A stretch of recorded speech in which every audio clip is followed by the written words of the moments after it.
వ్యవసాయ అనుబంధ రంగాల సమాచార వారధి తెలుగు అగ్రికల్చర్కి స్వాగతం. ఇప్పుడు మన నాన్నగారి ఫామ్లో అసలు దేశీ కౌస్ వీళ్ళ మేనేజ్మెంట్ ఏంటి, అసలు పొంగనూరు అంటున్నారు. పొంగనూరులో ఈ మధ్యకాలంలో చాలా ఛాలెంజెస్ పెరిగిపోయినాయి. అసలు ఈ ఛాలెంజెస్ ఏంటి, వస్తున్నటువంటి వేరియేషన్స్ ఏంటి, వీటన్నిటి మీద ఎక్స్పర్ట్ 15 సంవత్సరాల అనుభవం ఉన్నటువంటి యంగ్ రియర్ కమ్ బ్రీడర్ కాబట్టి వారిని అడిగి మరిన్ని మనకున్నటువంటి సందేహాలను నివృత్తి చేసుకునేటువంటి ప్రయత్నం చేద్దాం. సార్, అసలు ఈ నాని ఫార్మ్స్లో ఉదయం నుంచి సాయంత్రం వరకు జరిగేటువంటి యాక్టివిటీస్ గురించి ఒక్కసారి చెప్పండి సార్. చెప్తాను. రైతు సోదరులందరికీ నమస్కారం. Welcome to Nani forms.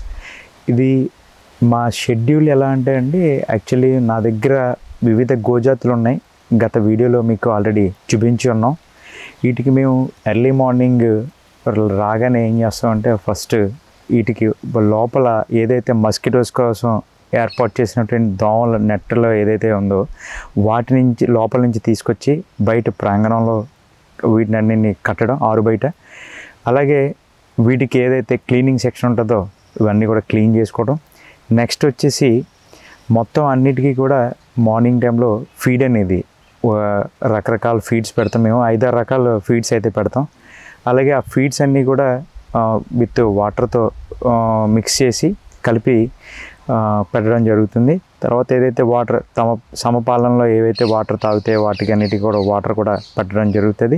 తర్వాత యాజ్ ఈజీగా మళ్ళీ తీసుకొచ్చి లోపల ఆ షెడ్లో కట్టి వాటికి వరిగడ్డిని తగిన మోతాదులో వరిగడ్డిని వేయటం జరుగుతుంది. అలాగే దానికి తొట్లు అనేవి ఒక 14 ఇంచెస్ హైట్, వాటికి ఇబ్బంది లేకుండా మరీ హైట్ కాకుండా 14 ఇంచెస్ మోకాలు ఎత్తు హైట్ తొట్టులు నిర్మించడం జరిగింది. ఆ తొట్టులో వీటికి వేసేటటువంటి వరిగడ్డి కానీ ఈవెన్ పచ్చగడ్డి కానీ ఏదైతే ఉందో అదంతా వేస్తాం. అలాగే మధ్యాహ్నం 12-1 గంట ప్రాంతంలో మరొకసారి వాటర్ పెట్టడం కానీ ఇలాంటివి జరుగుతాయి.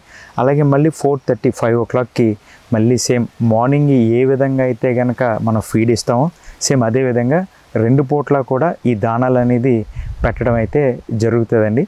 తర్వాత వీటిని కొద్దిసేపు వీళ్ళు కుదిరినంత వరకు కొద్దిగా వాకింగ్ అనేది కూడా కొన్ని యానిమల్స్కి వాకింగ్ చేయించడం కూడా జరుగుతుంది.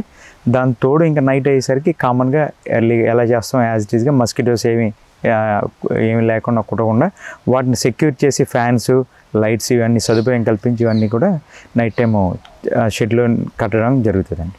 ఫీడ్ మేనేజ్మెంట్ ఎలా ఉంటుందండి? వీటికి దానాలు అయితే కనుక మేము ఏవైతే ప్రెగ్నెంట్వి ప్లస్ పాలిచ్చే యానిమల్స్ ఉన్నాయో వీటికి ఎక్కువ శాతం ఉలవలు, జొన్నలు, అలాగే గంట్లు ఈ 3 కలిసి ఉడకబెట్టి సమపాలనలో వాటి యొక్క బాడీ వెయిట్ని బట్టి అది ఎంతైతే తినగలుగుతుంది అనే దాన్ని బట్టి చూసి బాడీ వెయిట్ని బట్టి సమపాలనలో ఈ ఫీడ్ అనేది ఇస్తామండి. అలాగే ఏవైతే ఎక్కువ శాతం పాలు తాగే దూడలు ఉంటే మాత్రం తల్లి నుంచి ఎన్ని పాలు అయితే దూడ తాగగలుగుతుందో ఆ తాగినన్ని పాలు తాగిన తర్వాతే మన ఇంట్లోకి తీసుకుంటామండి. ఎందుకంటే ఫస్ట్ మెజారిటీ పార్ట్ అనేది దూడదే, తర్వాతే మనవి. ఆ పాలు కంప్లీట్గా తాగిన తర్వాత మాత్రమే మేము పాలు తీసుకోవడం జరుగుతుంది పాలు తాగే దూడలకి. అలాగే ఈ పాలు మరిచినటువంటి ఏవైతే ఇవి ఉన్నాయి, ఆవులు కానీ దూడలు కానీ ఏవైతే ఉన్నాయో ఈ వీటికి మాత్రం సపరేట్గా ఒక మినరల్ మిక్సర్ లాంటివి కానీ కాన్సన్ట్రేట్ ఫీడ్ ఏదైతే ఉంటుందో ఆ కాన్సన్ట్రేట్ ఫీడ్ అనేది వాటికి సమపాలనలు ఇవ్వడం కూడా జరుగుతుందండి. వీటి అన్నిటికీ కూడా ప్రతిదీ ఏదైనా సరే ఒక పూట కాకుండా 2 పూటలు అనేది మేము తప్పనిసరిగా ఇస్తాం ఈ ఫీడ్ అనేది. దానివల్లే ఆరోగ్యవంతంగా అలాగే చూడడానికి అందంగా మంచి అవుట్పుట్ అనేది, అలాగే మిల్కింగ్లో కూడా మంచి అవుట్పుట్ అనేది మనం చూడడానికి గల రీజన్స్ కూడా మా యొక్క ఈ దానాల మెయింటెనెన్స్ కూడా అని నేను చెప్తాను. కోనసీమలో పశువులకి, పాడి పశువులు కానీ ఆవులు కానివ్వండి, గేదెలు కానీ బ్రీడ్ ఏదైనా సహజంగా వచ్చేటువంటి ప్రధాన సమస్యలు ఏంటండి?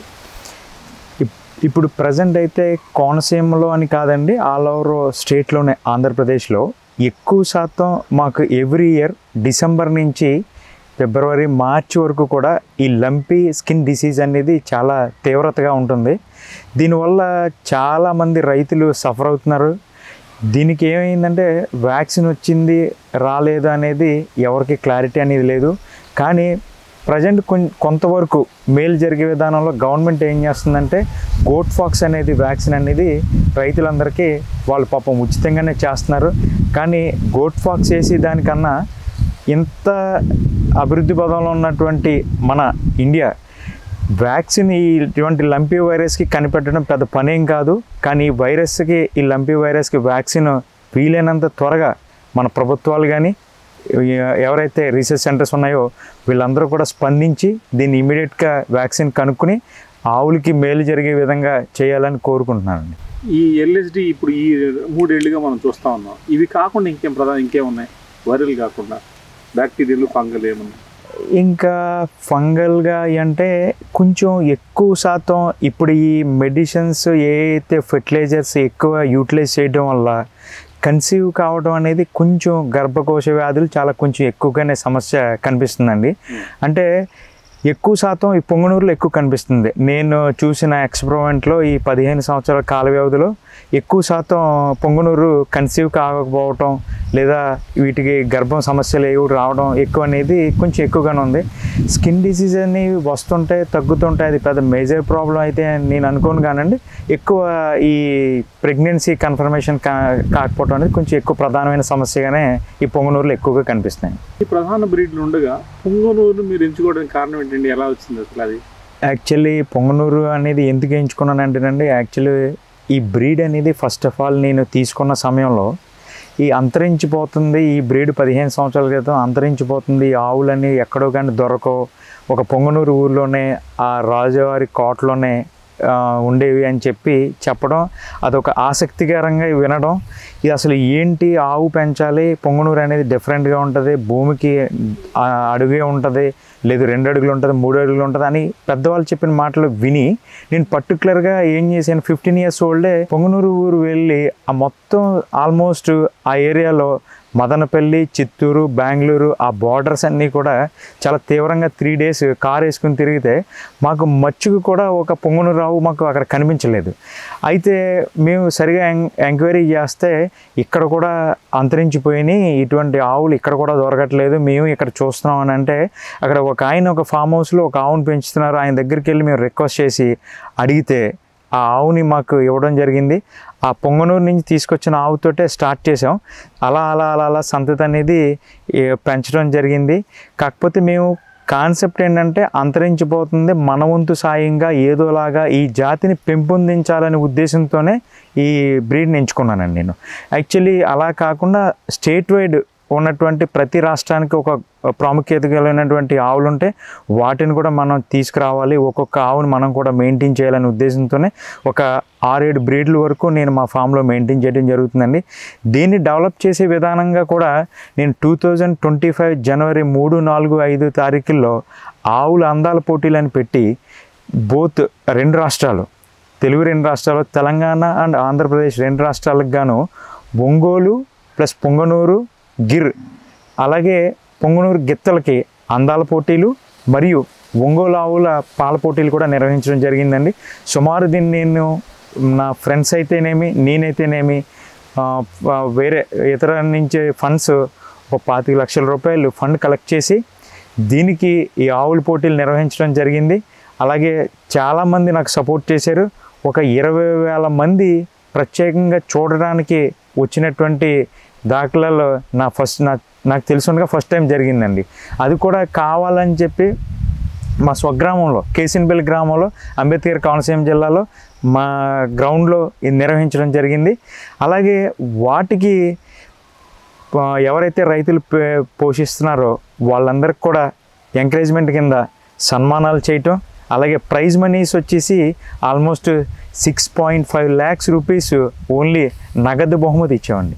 ఇవి కాకుండా వారికి మెమెంటోస్ కానివ్వండి, పార్టిసిపేషన్స్ చేసినందుకు కానీ ప్రత్యేకమైనటువంటి అన్నీ కూడా భోజనాలు కానీ వసతులు కానీ మొత్తం అన్నీ ఏర్పాటు చేసి ఈ గోవుని ఏదైనా సరే పెంపొందించాలనే కాన్సెప్ట్తో ఇటువంటి పెద్ద కార్యక్రమం చేయడం జరిగింది. రైతులందరూ కూడా చాలా ఆనందపడ్డారు. అలాగే తెలంగాణ నుంచి వచ్చారు, మన ఆంధ్రప్రదేశ్ అంటే బెంగళూరు బార్డర్ అయినటువంటి కడప ఆ దగ్గరలోంచి కూడా ఆవులు తీసుకొచ్చి పోటీల్లో పార్టిసిపేట్ చేసి వారి స్థాయిలో వారు బహుమతులు తీసుకుని వెళ్ళి ఈ కార్యక్రమాన్ని జయప్రదం చేశారు. మేము ఫర్దర్గా కూడా ఈ గోవుని ఏమైనా సరే సంతతి పెంచాలి, ప్రతి ఇంటికి ఒక గోవు ఉండాలి, ప్రతి ఒక్కరు కూడా ఈ గోవు నుంచి వచ్చినటువంటి పాలు తాగి ఆరోగ్యవంతంగా ఉండాలని చెప్పి మా కాన్సెప్ట్ అండి. అయితే నెక్స్ట్ వచ్చేసి మేము నెక్స్ట్ 2026లో కూడా ద్వారకా తిరుమలలో మా ఫ్రెండ్స్ మా అసోసియేషన్ తరపుని మళ్ళీ షో నిర్వహించాలని మేము ఒక ఆలోచనలో ఉన్నాం. అదేవిధంగా మేము ఇలా కార్యక్రమాలు చేయాలి, గో సంతతిని ఇంక్రీజ్ చేయాలని చెప్పి కోరుకుంటున్నాను అండి.